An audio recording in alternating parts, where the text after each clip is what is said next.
아멘. 인사하겠습니다. 잘 오셨습니다. 성령 충만하시고 승리하십시오. 오늘 저와 여러분들이 해야 될 이야기는 기독교의 가장 핵심적인 이야기인 구원입니다. 구원이 과연 무엇인가? 일반적으로 구원이 무엇입니까? 라고 물어보면은 사람들이 흔히 하는 말이 있어요. 뭐라 합니까? 죽어서 천국 가는 것. 맞을까요? 틀릴까요? 뭐 매번 이렇게 질문을 드리니까 뭐 이제 고민스럽지도 않지 않습니까?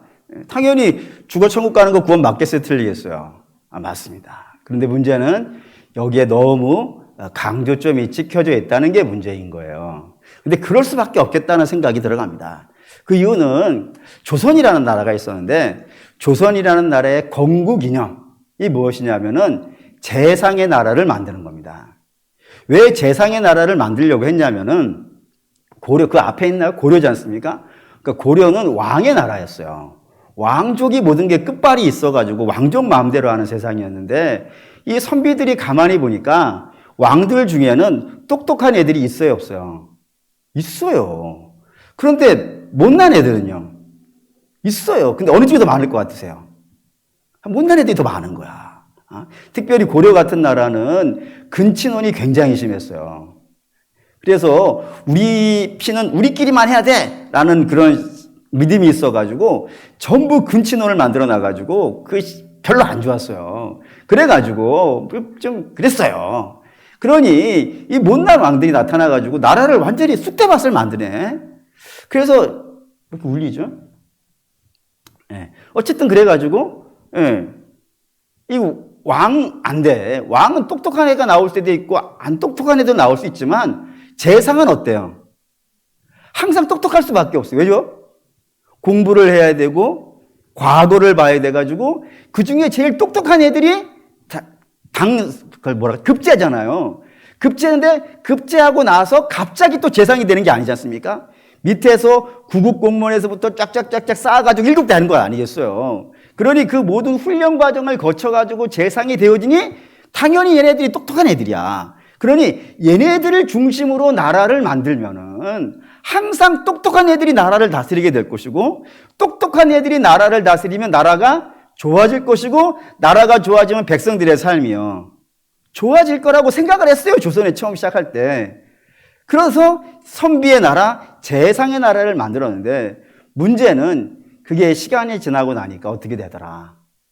사람이 가지고 있는 제도의 특징이 있죠. 시간이 지나면 부패하더라. 죄의 오염이 되더라.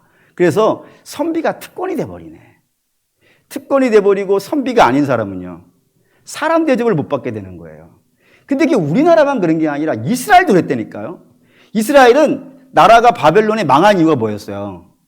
하나님 말씀 안 지켰기 때문이에요. 나라를 회복하기 위해서 하나님 말씀 잘 지켜야겠죠? 그러니까 하나님 말씀을 잘 지키려면은 하나님 말씀을 잘 아는 애들이 있어야 되잖아요. 그 아는 애들이 나타났어요. 그게 누구라고요? 바리새인. 걔네들이 바리새인이라니까요. 그러니까 에스라가 바리새인이야. 그리고 뭐 사도 바울도 바리새인이야. 시원찮은 애들이 아니라고요. 다 대단한 사람들이라고요. 그런데 그런 사람들이 예수님 당시에는 어떤 사람이 돼버리더라? 외식하는 자가 돼버리더라 이거예요. 그게 특권이 되어주고 계급이 되어져서 하나님 말씀을 열심히 공부해서 백성을 가리키는 직분인데 그게 계급이 돼버리더라고요. 그리고 그 밑에 바리새인이 아닌 사람들은 사람 대접을 못 받는. 그러니까 뭐 사람이 만들어낸 제도는 뭐 조선이나 이스라엘이나 비슷한 거예요. 그래서 결국에 나라가 굉장히 힘들어져 버렸단 말입니다. 근데 문제는 조선 말에 가면은 외세가 침입해 들어왔어요. 외세가 침입해 들어와가지고 백성들의 삶을 막 수탈해 가는 거예요. 그러면 백성들의 삶을 외세가 와서 막 신미양연이 병인양연이 해가면서 막 수탈해 가고 있으면은 나라가 어떻게 해줘야겠어요? 지켜줘야 되잖아요. 근데 나라가 지키지를 못하고 외세와 함께 자기들도 뺏는 거야. 관리들도 뺏고 외세도 뺏고 백성들은 양쪽으로 뺏기는 시절이 돼버린 거란 말입니다. 그러니 이 땅에 무슨 소망이 있겠어요? 살 소망이 없지. 그러던 차에 뭐가 들어온 거예요? 복음이 들어온 거예요. 복음이 들어와서 천국을 이야기하는 거예요. 거기는 수탈이 없는 세상이고 거기에는 하나님의 은혜가 있는 세상이고 주께서 사랑하는 자녀들을 복되게 해주는 세상이다 라고 이야기하니까 거기에다가 전부 다 마음을 쏟기 시작했어요. 그래서 거기에 소망을 두고 뭐 당연히 살게 되었죠. 근데 그게 사실 맞는 말이에요. 어차피 우리의 본향은 어디예요? 천국 아니에요. 이 세상은 우리의 본향이 아니에요. 이 세상에서 우리는 나그네와 같은 삶을 사는 것이고 우리의 본향은 천국이라 이겁니다. 그러니 천국에 대한 소망을 갖고 살아가는 건 맞고, 그리고 천국에 가려면 어떻게 돼야 되겠어요? 예수 믿어야 되는 것이고, 예수님 왜 믿어야 되는 거예요?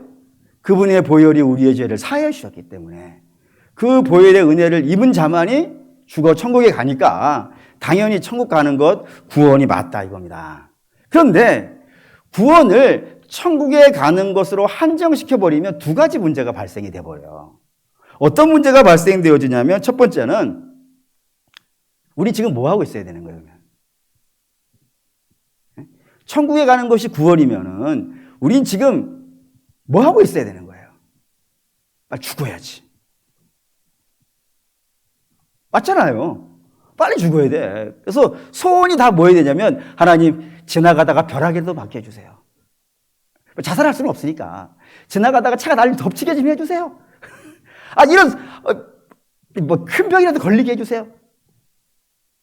아니 말하자면은 그렇게 하는 게 아니고 아니 죽는 게 천국 가는 거고 복이니까 아니 그런 일을 만나는 게 낫지 않겠어요. 근데 그게 아니면 최소한 이 죄 많은 세상에서는 좀 떠나는 게 낫지 않겠습니까? 그 불교와 같이 출가를 하는 게 나아. 산속에 물 좋고 경치 좋은 산속에 들어가서 뭐 목태가 나뉘더라도 돌멩이라도 뚫려가면서 거기서 안식하고 뭐 도양하고 있는 것이 나을 수도 있어요. 그런데 우리는 그렇게 하지 못하게 돼 있는 거 아시나요? 볼까요? 그 마태복음 28장 마지막 장에 우리 주님 승천하시면서 우리에게 이런 말씀을 하신 게 아주 중요해요. 28장 18절에서 20절 18절에서 20절 읽겠습니다.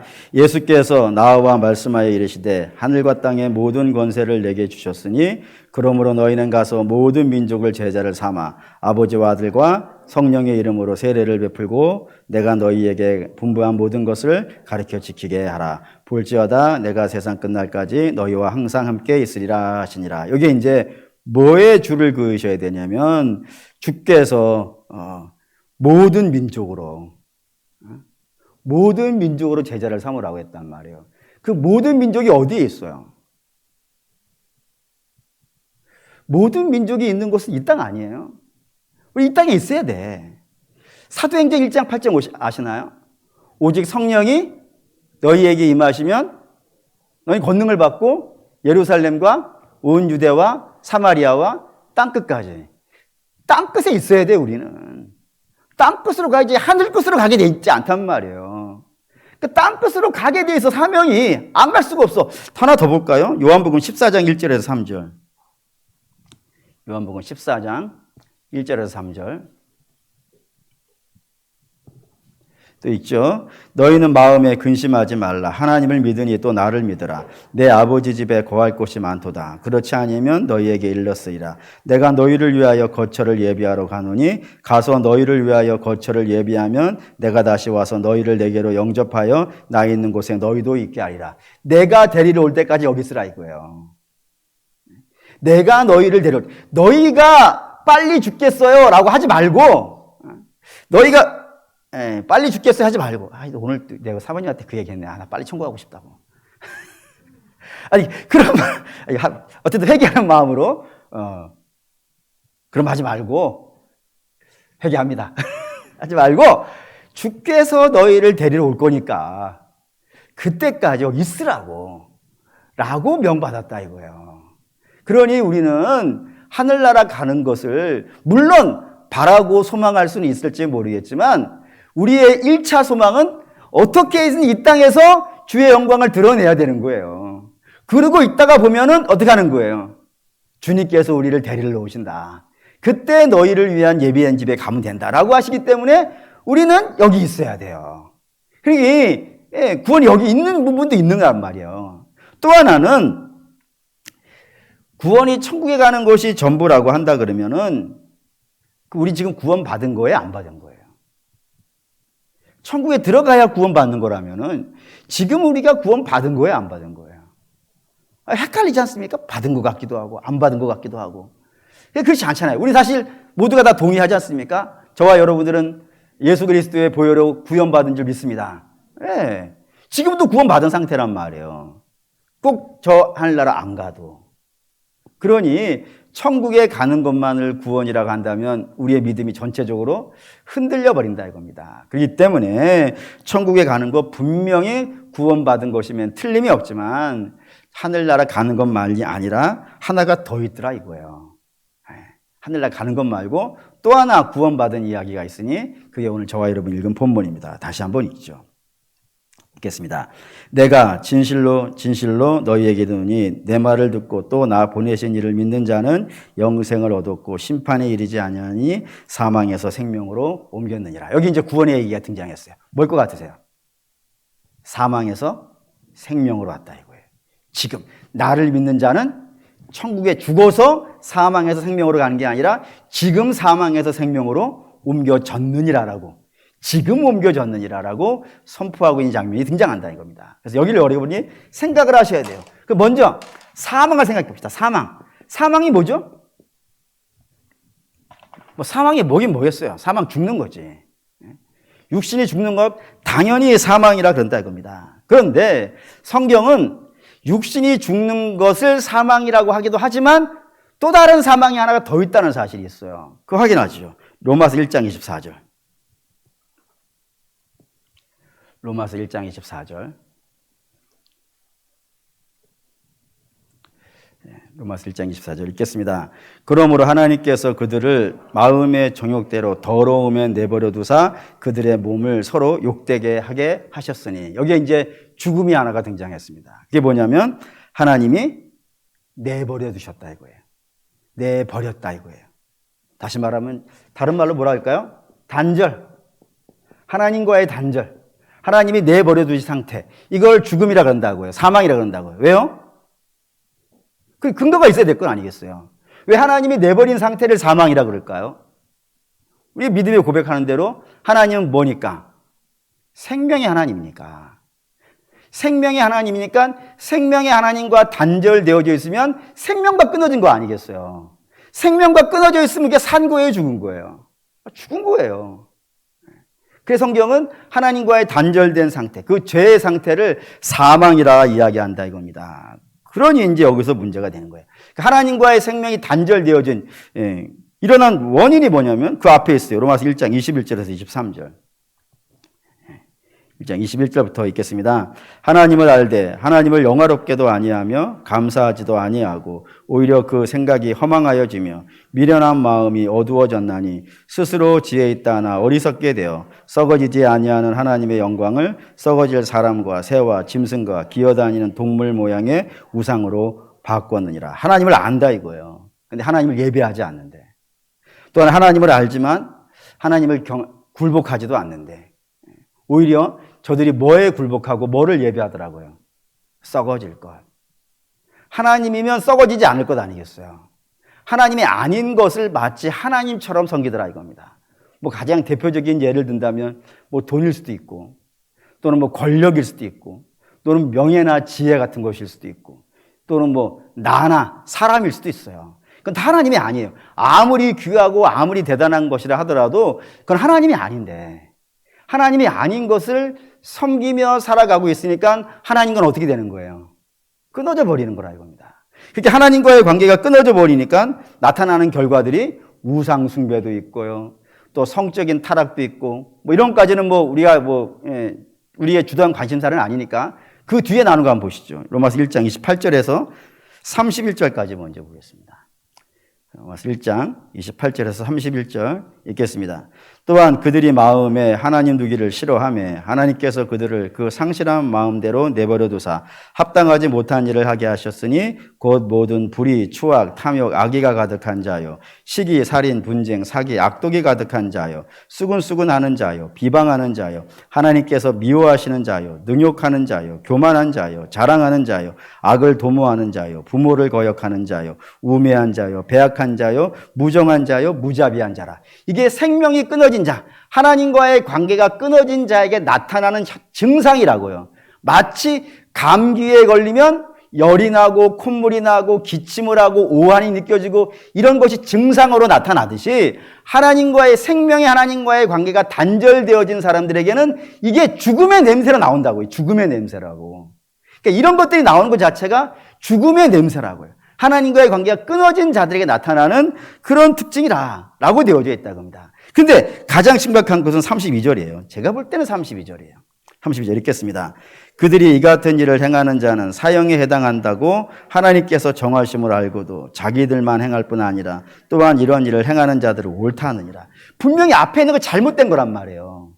잘못됐는데 잘못된 것을 뭐라 그런다고요? 잘하고 있다고 한다니까요.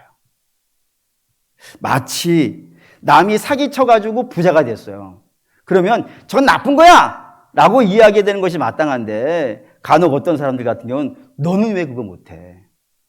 예를 들어 학교에서 아이가 맞고 왔어요.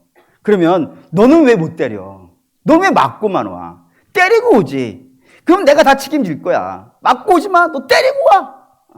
이런 이야기를 할 수도 있고, 다른 사람들이 못난 짓 해가지고 뭐 일확천금을 받는다 그러면 왜 나는 저런 짓도 못 하고 있는가? 라고 하면서 잘못된 것을 부러워하고 잘못된 것을 옳다라고 하고 잘못된 것을 맞다라고 하는 이게 더 나쁜 거란 말이에요. 근데 그런 상태에 빠진다 이겁니다. 그러니 하나님과의 단절된 사람은 나쁜 짓을 해요? 근데 나쁜 짓을 옳다고 해요? 그럼 나쁜 짓을 옳은 걸 보면서 또 나쁜 짓을 해요? 이게 반복되어지는 거예요. 마치 미로에 빠진 것처럼. 그래 여기서 나올 수가 없더라 이겁니다. 이게 심각한 거예요. 이게 사망이라 이겁니다. 그러면 구원은 뭘까요? 이 사망에서 생명으로 옮기는 거라 그랬어요. 그러면 생명은 뭐죠? 예, 사망이 하나님과의 단절이니까 생명은요, 하나님과 연결되어지는 거예요. 그래서 성경 이렇게 쓴다 이겁니다. 고린도후서 5장 17절. 예, 그 유명한 절이 그래서 등장합니다. 고린도후서 5장 17절. 5장 17절 읽겠습니다. 그런즉 누구든지 그리스도 안에 있으면 새로운 피조물이라. 이전 것은 지나갔으니 보라 새 것이 되었도다. 예, 그리스도 안에 있는 사람. 그리스도와 연결되어져 있는 사람. 그런 사람을 뭐라 그런다고요? 새로운 피조물. 그걸 다른 말로 말하면요, 거듭남. 그러니까 거듭남이라고 하는 것은 내가 노력해서 거듭나지는 게 아니라니까요. 내가 뭐 애쓰고 수고하고 시험 보고 해가지고 천국 백성 되는 게 아니고 우리 주께서 당신과 우리를 연결시켜 주셔야 된다고요. 그 연결시켜주는 장면 한번 볼까요? 이게 갈라디아서 2장 20절인데 갈라디아서 2장 20절에 연결되어지는 매개체가 있어요. 매개체가. 여기에서 매개되는 거예요. 주님과 내가 연결되어지는 곳이 갈라디아서 2장 20절 읽겠습니다.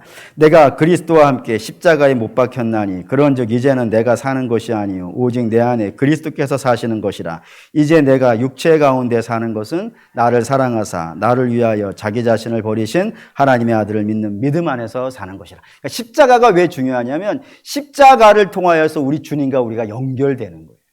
십자가에 우리 주님과 우리가 같이 못 박혀 죽는 거예요. 그래서 주님이 내가 되고 내가 주님 안에 있고 주님이 내 안에 있는, 마치 이런 걸 뭐 물건과 내가 하나가 되는 걸 물화일체라 그런다면서요. 하나님과 우리가 하나 되는 것은요, 신화일체라고 해야 되려나? 뭐 부르는 대로 이름이지 뭐. 어쨌든 이렇게 하나님과 우리가 연합되어져 가서 살아가는 것, 그런 상태가 되어지는 것, 그거를 구원이라 그런다 이거예요.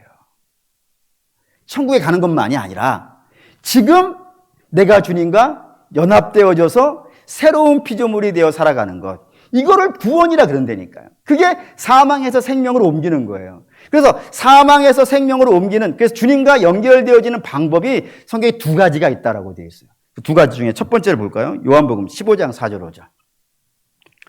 요한복음 15장 4절 5절.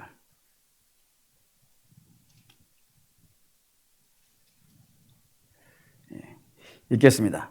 내 안에 거하라. 나도 너희 안에 거하리라. 가지가 포도나무에 붙어있지 아니하면 스스로 열매를 맺을 수 없음같이 너희도 내 안에 있지 아니하면 그러하리라. 나는 포도나무요 너희는 가지라. 그가 내 안에 내가 그 안에 거하면 사람이 열매를 많이 맺나니 나를 떠나서는 너희가 아무것도 할 수 없습니다. 예, 여기에 가지가 있고 나무가 나와요. 나무는 누구? 예수님. 가지는요. 우리라 하지 말고 나라고 합시다. 여기는 개인이 붙는 거예요.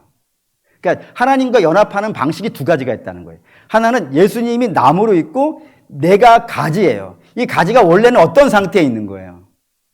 나무에 붙어져 있지 않은 상태예요. 나무에 붙어져 있지 않으면 어떻게 될 것 같으세요? 말라서 썩어가겠죠? 그 썩어가는 모습 한번 보시죠. 갈라디아서 5장 19절에서 21절.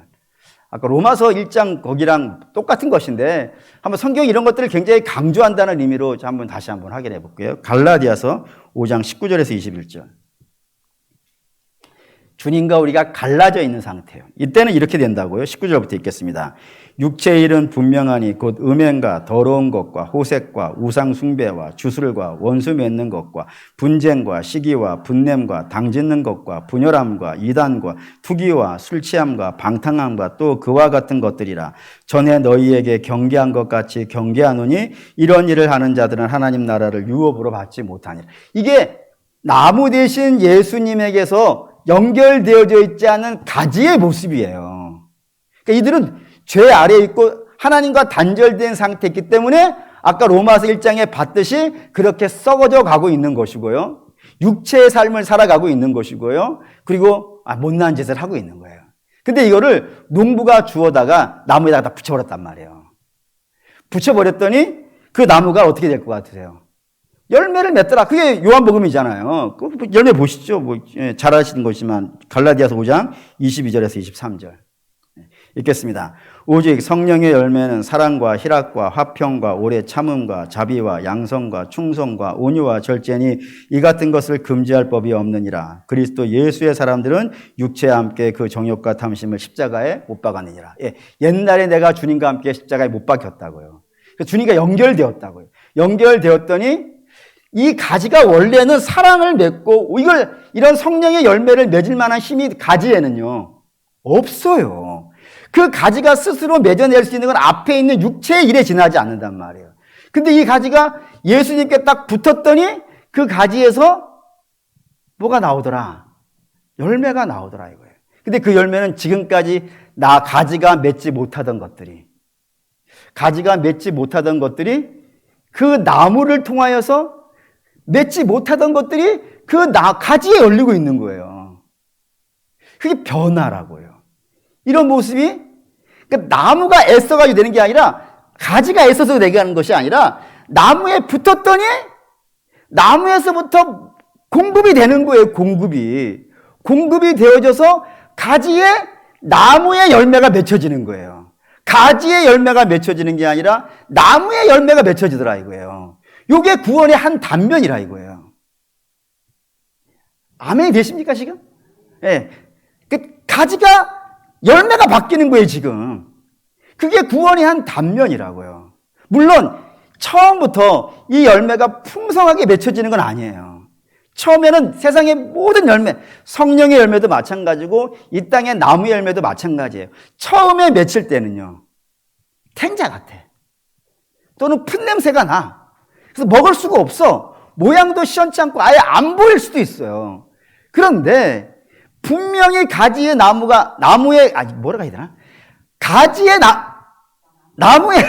나무에 가지가 붙어 있으면은 무슨 일이 있어도 그 가지에는요 열매가 맺혀지고 그 열매가 자란다고요. 자라서 나무가 자라게 한다고요.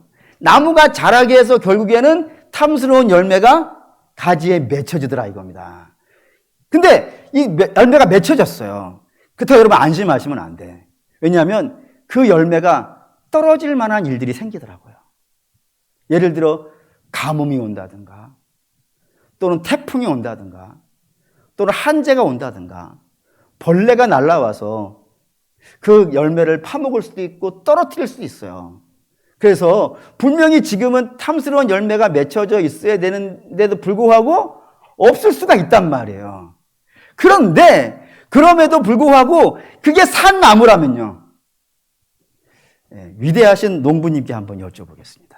농부님, 복숭아 농부님, 결국에 되던가요? 안 되던가요? 되지요. 되신다고 했어요. 아니, 그게 산 나무이면은 지금은 바람이 불어가지고 툭 떨어져서 지금 저게 뭔 나무인지 모르겠어요. 이파리도 다 떨어져 버려가지고. 근데 이게 산 나무면 결국엔 어떻게 되겠어요? 아, 죽은 나무라면 못 넣겠지. 근데 산 나무라면요. 결국엔 열리지 않겠습니까? 근데 여러분, 우리 분명히 합시다. 예수님은 산 나무예요? 죽은 나무예요? 산 나무지. 예수님은 이제서 부활하시는 거예요. 내가 산 나무라! 나는 죽지 않는 나무야. 그러니 지금은 너희가 원래 모습대로라면 분명히 그 가지에 탐스러운 열매가 있어야 되는데 그게 이런저런 이유로 탁 떨어져 버렸어. 그런다 하여서 낙심할 필요가요 없는 거예요. 왜냐하면 산나무에 붙어 있으면 지금은 떨어져서 안 보일 수 있을 것 같지 모르지만 때가 되면요 그 나무가 맺게 한다 이거예요. 반드시 그렇게 된다고. 옛사람은 죽고 새사람이 나오고, 그리고 예전에 육체의 일은 벗어버리고 성령의 일로 나오는 그런 사람으로 반드시 주께서 나오게 하신다. 누구를요? 나를, 개인을 그렇게 하신다. 이게 구원의 한 측면이라고요. 그런데 이 구원의 한 측면이 요거 말고 하나가 더 있어요. 그게 뭐냐면 이거 볼게요. 에베소서 4장 11절 12절. 에베소 4장 11절 12절. 읽겠습니다. 그가 어떠한 사람은 사도로, 어떠한 사람은 선지자로, 어떠한 사람은 복음 전하는 자로, 어떠한 사람은 목사와 교사로 삼았으니 성도를 온전하게 하여 봉사일을 하게 하며 그리스도의 몸을 세우게 하려 함이라. 이 모습이 어떤 모습이에요? 어떤 사람은 목사로, 어떤 사람은 장로로, 어떤 사람은 권사로, 어떤 사람은 안수집사로, 어떤 사람은 서류집사로 이렇게 되어져 있는 모습이 어디예요? 교회지. 그러니까 공동체로 붙을 수가 있다고요. 아까는 포도나무에는 나무에 어떻게 붙는 거라고요? 개인이 갖다 붙는 경우가 있고 또 하나의 방편은 공동체가 붙는 경우가 있더라고요. 근데 이 공동체가 붙는 모습이 기가 막혀요. 15절 16절을 볼게요. 15절 16절 읽겠습니다. 오직 사랑 안에서 참된 것을 하여 범사에 그에게까지 자랄지라. 그는 머리니 곧 그리스도요 그에게서 온몸이 각 마디를 통하여 도움을 받음으로 연결되어지고 결합되어 각 지체의 분량대로 역사하여 그 몸을 자라게 하며 사랑 안에서 스스로 세우느니라 라고 했습니다. 원래 사람이라는 존재는 연합을 못합니다. 원래 자기만 생각하든지 좀 넓으면 끼리끼리만을 모일 수 있어요. 근데 자기가 아닌 끼리끼리가 아닌 다른 사람과 연합할 때는 항상 조건이 붙네. 그 조건이 뭐냐면 자기 이익이에요. 자기 이익이 맞으면은 서로 다른 사람이라도 연합이 되어져요. 그런데 그 이익이 빠져버리면요. 그러면 사람은 헤어지는 거예요. 예를 들어 뭐 같은 정당을 좋아했었는데 내가 그 정당 싫어하고 난 다른 정당 좋아해. 그러면 이게 헤어지는 거라 이거예요. 그런데 교회라는 것은 자기 이익과 자기 이념으로 모이지 않아요. 오로지 뭘로만 모이는 거예요? 예수로 모이는 거예요. 예수로 모여가지고 서로 뭐예요? 서로 세워준다니까요. 그 모습 볼까요? 히브리서 10장 24, 25절. 히브리서 10장 24, 25절. 10장 24, 25절 읽겠습니다. 서로 돌아보아 사랑과 선행을 격려하며 모이기를 패하는 어떤 사람들의 습관과 같이 하지 말고 오직 권하여 그날이 가까움을 볼수록 더욱 그러하자라고요. 서로 권면해 주는 거예요. 서로 사랑해 주고. 여기에서 서로라고 하는 것은 하나님께서 교회로 묶어준 사람이에요. 주께서 줄로 구워주신 구역. 그 안에 있는 사람들끼리 서로 마음이 안 맞고 생각이 다르고 뭐 어떤 때는 좀 모자랄 수 있고 뭐 어떤 넘칠 수도 있잖아요. 그래서 항상 넘치는 사람이 모자란 사람을 채워주게 돼 있어요. 그래도 저 사람들 어떻게든지 끌어올려가지고 내가 있는 자리까지 오게 하려고 한다고요. 그래서 여러분 한 번씩은 교회학교 교사를 하는 것이 유익해요. 교회학교 교사는 항상 이런 모습으로 서요. 그래도 그 아이들보다는 누가 나아요? 이 계산이 안 되십니까? 아니, 주께서 이런 말씀 하셨어요. 제자가 누군만큼만 되면 된다고요. 예. 종이 누구만큼 하는 거라고요. 예. 그러니까 여러분들이 어딘가의 스승이라면은 반드시 그 밑에 있는 사람들은 여러분들 못해요. 그럴 수밖에 없어요. 그 못난 사람, 연약한 사람을 내가 내 열정과 내 수고와 내 애씀과 내 사랑을 공급해가지고 얼마만큼 키우는 걸 갖고 있는 거예요. 나만큼 잘하게 하려는. 그래서 여러분 교사를 한 번씩 해보는 게 굉장히 신앙에 유익해요. 또는 뭐 구역장이나 인도장 유익해요. 할렐루야. 에? 그렇다 이거예요. 그리고 우리가 다 비슷한 역할을 하시고 있구만 지금. 에? 그렇다 이겁니다. 그래서 같이 세워가는 거예요. 그래서 교회는 그리스도를 반석에 놓고 서로 나은 성도와 모자란 성도들이 서로 뭐 연합해가지고 모자란 성도들의 그 연약함을 가려주기도 하고. 근데 사실 모자라면 또 이상하지. 왜냐하면 제가 보니까 어느 부분에서는 여러분들이 나은 부분들이 많이 있더라고요. 물론 반대가 더 많긴 하지. 내가 나은 부분이 더 낫지. 하지만 제가 봤을 때 여러분이 저보다 나은 부분이 훨씬 더 많더라고요. 그래서 여러분들이 나은 부분으로 저를 좀 이끌어 주시고, 제가 나은 부분을 가지고 여러분들을 이끌어 주고, 여러분도 마찬가지라 이겁니다. 그러니까 교회는 서로 모자람을 밝혀내는 데가 아니에요. 저 사람 이게 모자라, 저 사람 이게 때문에 안 돼, 이거를 하는 게 교회가 아니라, 교회는 예수의 반석 위에 서가지고 어떻게 해서 모자란 성도들을 나만큼 세워주려고 애쓰고 몸부림치는 곳이라고요. 이게 구원받은 자의 모습이라니까요. 천국 가는 것도 당연히 맞아요. 하지만 세상에 어떻게 그런 모습이 있어요. 세상은 어떻게 해서 나보다 내 밑으로 끌어내리려고만 하지. 끌어내려야 내가 올라가니까. 내가 올라가려면 남을 끌어내려야 되는 거예요. 근데 교회는 그런 게 아니에요. 교회만은 그렇지 않아요. 교회만은 남을 끌어내리지 않아요.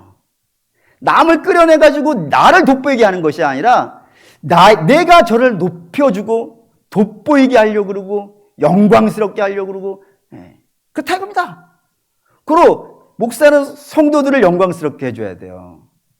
그러니까 내가 맨날 제가 이 말씀 하니까 우리 목사 이제 우스워. 내가 알고 앉아야지. 이러면 안 되지 않겠어요. 여러분들도 저를 높여주셔야지. 아멘 한 번만 하셨어요. 훌륭한 이분만 기도할 거예요. 할렐루야! 그렇다 이겁니다. 그렇게 세워져 가는 것이 교회라고요. 근데 그동안은 조국교회가 이런 이 땅에서 변화되어져 있는 삶을 살아가는 것은 좀 약했지. 그래서 그냥 열심히 기도하고 열심히 성경 읽고 열심히 전도해서 천국 가는 이 생각만 너무 강했고, 그래서 세상 안에서 성도들의 영광된 모습들이 잘 드러나지 못한 것. 아니, 잘 드러나고 있었는데 다른 게 너무 크니까 이게 그 안에서 가려진 것은 아니겠는가라는 생각이 들어갑니다. 그러나 사랑하는 믿음의 성도 여러분, 영생은 죽어서만 영생을 사는 게 아니에요. 영생은 예수를 믿은 다음부터는 계속 영생이에요. 왜죠? 우리 주님이 살아계신 분이고 그 분과 내가 연합되어져 있으면 내가 죽을 수가 없는 거 아니에요. 상식과 논리적으로 그렇지 않습니까? 그러니까 우린 지금 이미 영생을 시작을 한 거예요. 그리고 예수님과 함께 예수님을 따라가고 예수님을 닮아가는 삶을 살아가는 것이 성도들의 모습이고, 그래서 이걸로 자기를 점검을 해야 돼요. 내가 지금 주님을 잘 따라가고 있는가? 그리고 주님이 원하시는 모습이 되어져 가고 있는가? 근데 뭐 아시다시피 우리는 됐다 안 됐다 됐다 안 됐다 막 그러잖아요. 그래서 회개에 합당한 열매가 나타나기도 하고 때로는 그게 안 보이기도 하고, 마치 나무가 가을이 지나면 싹 다 떨어져가지고 저게 죽은 것 같이 그렇게 된 모습으로 되어 있을 때도 있고 막 그렇지 않습니까? 그래서 우리는 종종 우리 자신을 점검해 볼 수 있어야 돼요. 내가 정말 회개에 합당한 열매를 맺고 있는지. 그래서 맺고 있지 못하다 그러면 어디에 원인이 있는지 찾아보고 기도해서 은혜를 구하고 은혜 아래 머물러 살면서 주님이 주시는 걸 공급받아서 다시 열매 맺고, 떨어졌다고 해서 낙심할 문제가 아니라 다시 맺으면 되는 거 아니겠어요? 가다가 넘어질 수 있죠. 근데 넘어졌다고 거기서 포기하는 것이 아니라 다시 주님 붙잡고 일어나서 다시 출발하면 되는 것 아니겠어요? 그게 성도의 모습이라는 생각이 들어갑니다. 그리고 사랑하는 믿음의 성도 여러분, 저와 여러분들이 이미 예수 그리스도에 연합되어져 있고 천국은 나중에 주님이 우리를 데려가신다고 하셨어요. 거기 이제 보장되어져 있는 거예요. 근데 이제 지금의 내 삶이 나무에 붙어져 있는 삶인가? 우리 공동체의 모습이 서로 주 앞에서 연결되어져 있는 삶인가? 잘 점검해 보시면 우리의 갈 바가 능히 보이리라 생각이 됩니다. 그런 모습이 되어지는 저와 여러분 되시기를 주의 이름으로 축원합니다. 아멘. 결단할게요.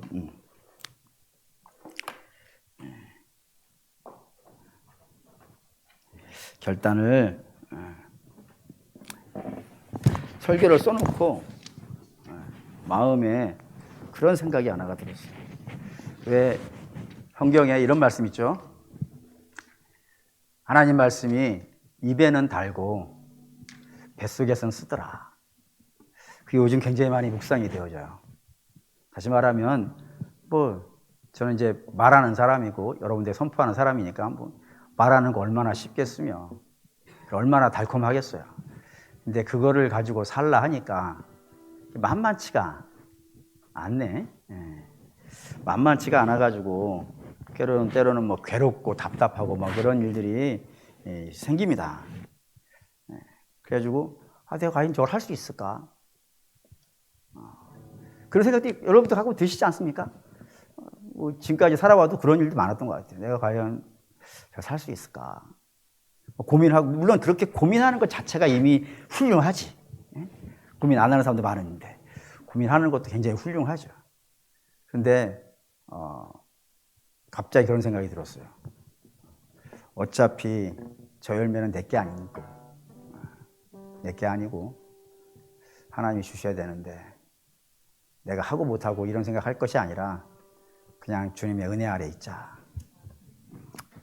지금까지도 그래 왔는데 주님의 은혜 아래 있으면 은혜 받고 있고 주님께 집중하고 있으면 어떻게 할 바를 좀 알려주시겠지.